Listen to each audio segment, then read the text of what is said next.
ایک غیر مسلم نے اسلام قبول کیا، اس سے پوچھا گیا اسلام کی کس قدر نے تجھے متاثر کیا؟ اس نے کہا صرف ایک واقعہ میری ہدایت کا سبب بن گیا۔ اس نے کہا کہ کیا واقعہ؟ کہا ایک دن مجلس حضور کی لگی تھی، لوگوں کا ہجوم تھا، ایک شخص اٹھ کے کھڑا ہوا، حضور میرا بیٹا کئی دنوں سے گم ہے، مل نہیں رہا، آپ دعا کر دیں مل جائے۔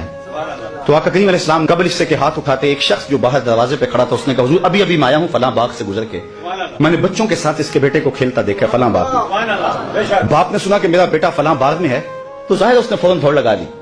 تو آقا کریم علیہ السلام نے فرمایا اسے بلایا گیا، کہا بہت جلدی ہے؟ جی حضور آپ جانتے ہیں کئی دنوں سے بچھڑا ہوں، اس کی ماں الگ تڑپ رہی ہے، میں الگ بے چین ہوں، کئی دن سے کھایا کچھ نہیں، جب خبر ملی ہے تو بہت جلد بچے سے ملنا چاہتا ہوں۔ فرمایا ضرور جاؤ، میں روکتا نہیں، روکنے کے لیے بلایا بھی نہیں، لیکن تمہیں بلانے کا بھی ایک مقصد تھا۔ جی حضور ارشاد فرمائیے۔ فرمایا جب باغ کنارے جاؤ بچوں کے ساتھ اس بچے کو کھیلتا دیکھو، تمہارے بیٹے کو جب تم کھیلتا پالو تو اسے بیٹا بیٹا کہہ کے آوازیں نہ دینے لگ جانا، جو نام رکھا ہے اس نام سے پکارنا۔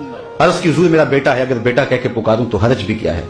فرمایا تم کئی دنوں سے بچھڑے ہو، تمہارے لہجے میں بلا کا رس ہوگا اور تم نہیں جانتے، ہو سکتا ہے کھیلنے والوں میں کوئی یتیم بھی کھیل رہا، اور جب تم اپنے بیٹے کو بیٹا کہہ کے پکارو گے اس کا کلیجہ تڑپ جائے گا، کاش آج میرا باپ ہوتا تو مجھے بھی بیٹا کہہ کے پکارا۔ تو کہا یہ شوق گھر جا کے پورا کر لینا، یہ شوق گھر جا کے پورا کر لینا، اس کے سامنے اپنے بیٹے کو بھی بیٹا کہہ کے نہیں پکارنا۔ یہ اسلام کا دیا ہوا دین ہے۔ غریب کے سامنے اپنی دولت کی نمائش نہیں کرنی، بیوہ کے سامنے اپنی بیوی سے پیار نہیں کرنا، بلکہ میرے حضور نے یہاں تک ارشاد فرمایا اپنے گوشت کی خوشبو سے غریب ہمسائے کو تکلیف نہیں دینی، یا تو تھوڑا سا پانی زیادہ ڈال لو اور شوربے کی ایک پیالی ہمسایوں کے گھر بھی بھیج دو۔